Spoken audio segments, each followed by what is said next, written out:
Video में आगे बढ़ने से पहले अगर आप इस चैनल पर नए हैं तो प्लीज़ वीडियो को लाइक करके चैनल को सब्सक्राइब कर दीजिएगा। आपके ऐसा करने से हमें मोटिवेशन मिलती है कि हम आपके लिए और अच्छी न्यूज़ की अपडेट्स लाते रहें। चलिए बात करें अगर आज की न्यूज़ की, तो राष्ट्रपति की मंजूरी के बाद वक्फ बिल बनेगा कानून, लागू होने की तारीख केंद्र तय करेगा। वहीं मुस्लिम संगठनों ने इसका जमकर विरोध किया। सुप्रीम कोर्ट में दाखिल करी गई 6 याचिकाएं। राष्ट्रपति द्रौपदी मुर्मू ने वक्फ संशोधन बिल को शनिवार देर रात मंजूरी दे दी है। सरकार ने नए कानून को लेकर गजट नोटिफिकेशन जारी किया है। अब नए कानून को लागू करने की तारीख को लेकर सरकार अलग से एक नोटिफिकेशन जारी करेगी। यह बिल अब कानून 2 अप्रैल को लोकसभा और 3 अप्रैल को राज्यसभा में 12-12 घंटे की चर्चा के बाद पास हुआ था। नए कानून को लेकर सुप्रीम कोर्ट में अब तक 6 याचिकाएं दाखिल हो चुकी हैं। नई याचिका केरल के सुन्नी मुस्लिम संगठन केरल जमियातुल उलेमा ने दायर की है। वहीं all India Muslim personal law board ने 11 अप्रैल से पूरे देश में विरोध प्रदर्शन करने की घोषणा कर दी है।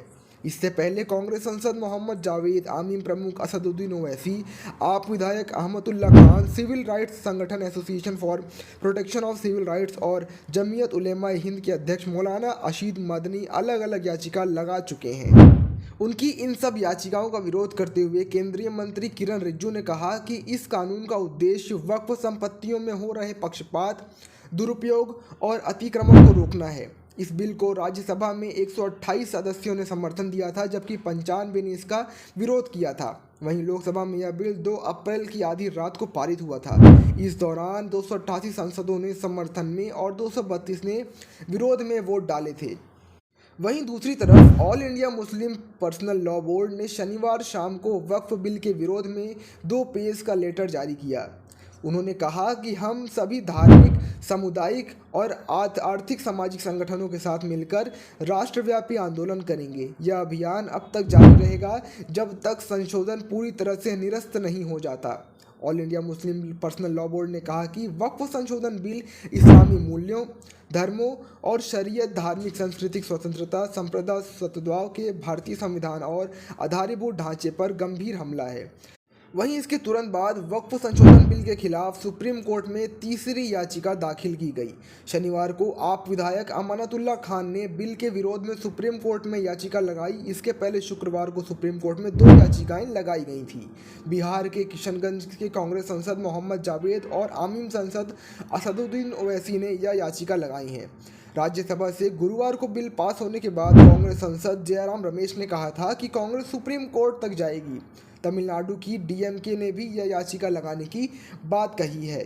वक्फ बिल पर विपक्ष के नेताओं ने आखिर क्या क्या कहा? राहुल गांधी ने कहा कि वक्फ बिल मुसलमानों पर हमला करता है और भविष्य में अन्य समुदायों को निशाना बनाने की मिसाल कायम करेगा।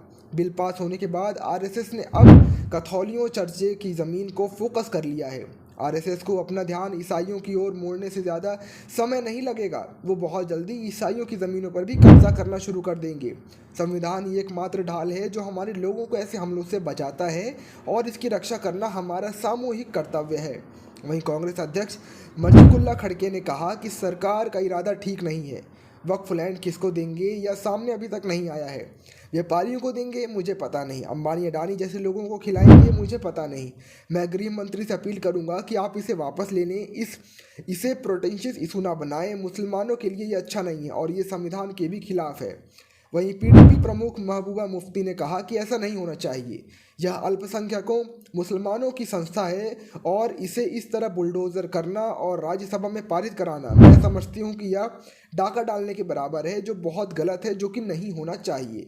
वहीं एनसी सांसद आगा सैयदुल्ला मेहदी ने कहा कि भाजपा को मुसलमानों के लिए बोलने का कोई नैतिक या राजनीतिक अधिकार नहीं है और वक्फ विधेयक पारित करके आरएसएस भाजपा शासन ने अपने मुस्लिम विरोधी अल्पसंख्यक विदेशी मुंशी की पुष्टि की है।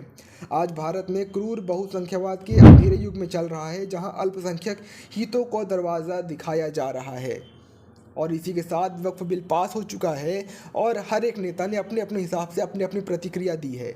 अब देखते हैं कि आगे होगा क्या। बने रहिए हमारे साथ आपके अपने न्यूज़ चैनल आप न्यूज़ हिंदी।